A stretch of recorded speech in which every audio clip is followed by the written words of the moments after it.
about our responsibilities and a sobering moment I had about our republic. A few years ago, my wife had a reason to travel to Maryland for a business meeting, and she said, when we get through, I want to go visit as many of the presidents' homes in Virginia that we can. And of course, like many of you, I'd already been to Mount Vernon and to Monticello and even Ashlawn, which is Monroe's home.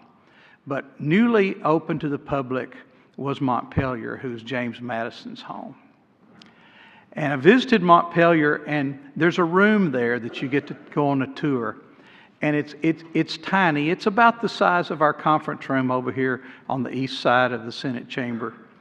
And this is the room, they told us, where James Madison read the books of the ages of Hammurabi and the Greeks and the Romans and tried to fashion what he thought our republic should be. And the work that he did, the result is the United States Constitution. And President Madison is known as the father of the Constitution. And the story that Senator Stubblefield mentioned about George Mason, Colonel Mason, and how he brought in at the last minute, it's like, wait a minute, folks, we got one last little protection we have to put in here. And I think that's something we should stop and think about. Now, this whole process reminds me of, some of y'all heard the story about the dam that broke somewhere, and the old fellow was sitting on his porch, and the sheriff came up and said, Joe, the dam's broke, it's going to flood, you've got to leave. He says, no, Sheriff, the Lord will protect me. And he came back soon in a boat, and the floodwaters were up about to the fellow's porch, and he said, Sheriff, he said, I'm not worried, the Lord will protect me. So the sheriff he took one last try. He brought a helicopter and he flew over. By then Joe was up on the roof of the house. And he says, Joe, you're going to die. Please get in our helicopter and let us take you to safety. He says, no, the Lord will take care of me. So, of course, the floodwaters rose and Joe drowned. And he's at the pearly gates and he meets the Lord. And he says, Lord, I thought you would take care of me. He says, well, I sent a car, a boat, and a helicopter. What more did you want? And that's kind of how I feel about Article 5. Everybody wants these solutions.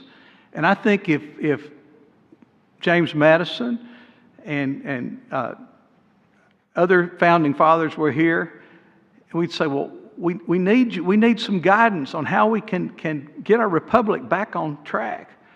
And they're going to say, well, I sent you Article 5.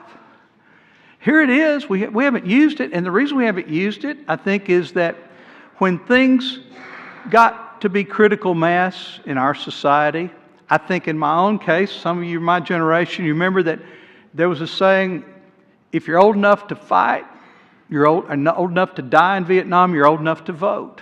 And that's when we got the 18-year-old vote.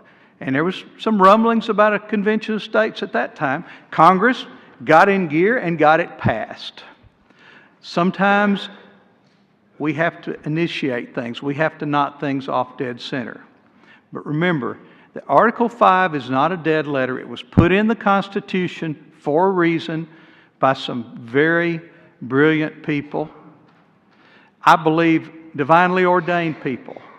I believe that truly they did the Lord's work when they came up with that. And that's why, while we're one of the youngest nations in the world, we are the oldest constitutional republic.